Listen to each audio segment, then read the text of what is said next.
According to the survey, this asphalt bump is exactly 6 inches over the line. The HOA approved this placement. It stays right where it is. Cold air bit my face while the crew's floodlights turned the cove white. It was 6:12 a.m., the kind of hour when coffee smells like medicine and neighbors pretend they don't see each other. Fresh asphalt steamed under my shoes. I watched the HOA's hired guys push a hump of blacktop right across the shared lake ramp, like a speed bump in the wrong movie. The rollers hissed, the foreman yelled, and our kayak launch disappeared under a 6-inch scar. Carla, the board president who wears a whistle like it's jewelry, stood there with a clipboard and a smirk. She pointed at me without looking. "He's the complainer. Make sure he notes the new safety measure." I could taste the grit in the air. Somewhere a loon called, then went quiet, like even the birds didn't want trouble this early. "This isn't about safety," I said. She threw me the HOA newsletter like it was a ticket. New ramp policy. Liability. And that's when the story wrote itself in my head. HOA paved a bump into the lake ramp 6 inches, then I filed the survey. The fight wasn't about one morning. It was about access we paid for every quarter, $240 like clockwork, and a ramp marked public on every map since my dad fished here.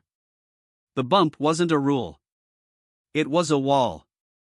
Carla smiled at the asphalt cooling in waves and told the crew to pack up. If my kayak scraped, that was my personal problem. I tried the polite door first. I brought muffins to the next meeting on May 3, 2024, still warm at 7:10 p.m. The board stared like I'd smuggled in snakes. I explained the boats, the seniors who launch slow, the families who fish at dusk. Carla checked her phone. "We need fewer lake incidents, not more," she said. A few neighbors met my eyes and then looked away. One whispered to me in the parking lot, "Careful, she keeps lists." That week I filed 3 written appeals. All ignored.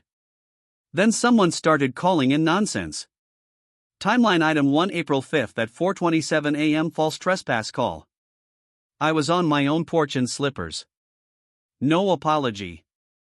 I learned quick. Patterns of false reports can be prosecuted. But I wasn't going there. Not yet. I promised myself, proper channels only. I drew my line in the sand. My hand shook as I opened a new notebook. I wrote plan in thick marker and started digging. I pulled the plat maps. I checked the easement lines from 1989. I paid $29 for certified copies of the ramp dedication. At lunch, I called the county surveyor. By dinner, I had a simple truth: the ramp's access wasn't the HOA's to block, and any change required a permit and an inspection sign-off we didn't have. My anger cooled into fuel. I ordered a drone shot to show the bump's exact height from curb to waterline. I printed it at 8 by 10 with a ruler overlay. I walked the neighborhood with calm feet and measured clearance after clearance. Then I built the receipts montage I knew I'd need. I lined up photos, emails, and call logs in a binder. The trap set itself.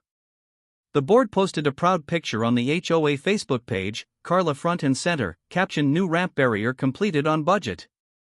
Comments were off, which was adorable. I filed a records request with the city clerk. 5 days later, the file landed with 63 pages. No permit. Just a 2-sentence note from Carla calling it a minor maintenance hump to deter night swimmers. On a windy Tuesday at 9:00 a.m., I scheduled a lake access walkthrough with the city inspector and invited the neighborhood. Carla scoffed in the group email at 9:14 a.m., replied all, and said she'd be happy to educate us. Perfect. I brought folding chairs, thermoses, and a little sign that read Ramp School. When the inspector arrived, I set the binder down on the hump like a podium and waited. Neighbors came with phones out. Someone had a tiny mic. The inspector ran a level across the bump and frowned.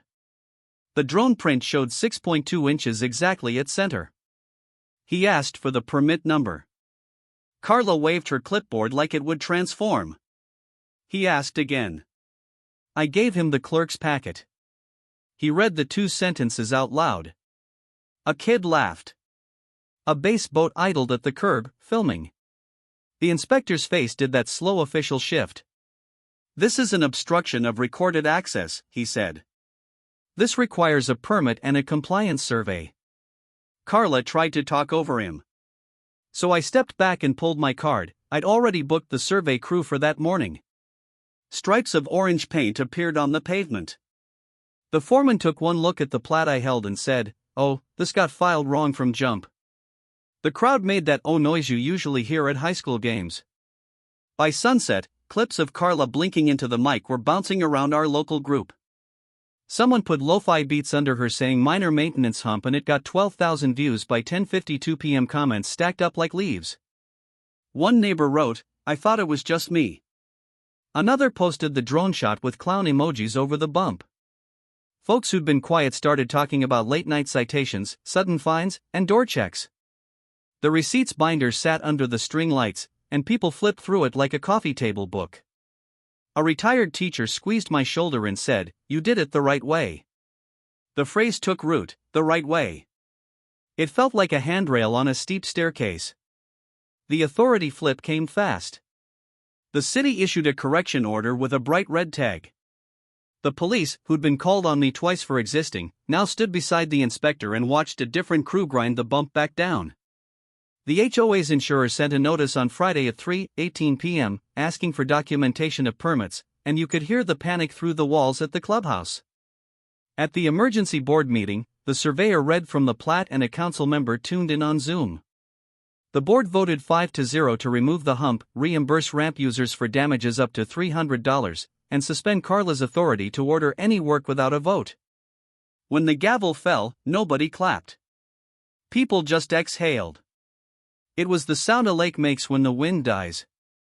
Now the ramp is back, smooth as a held breath. First morning after, I slid my battered kayak down and the water smelled like rain. A dad taught his little girl how to steady her paddle. The seniors brought folding stools and took turns. We posted the new policy, printed in plain words with a map and a phone number. Carla resigned a week later with a statement about family time. I wished her luck and meant it. We still have rules. We also have access and a board that knows the boundaries on a map matter in real life. When I look at the ramp, I remember the label I put in the binder, "Right way wins." If you're stuck in a fight like this, start with the paper, start with the dates, and let the truth do the heavy lifting. Please follow for more HOA showdowns like this. Do you think she got what she deserves? Comment below.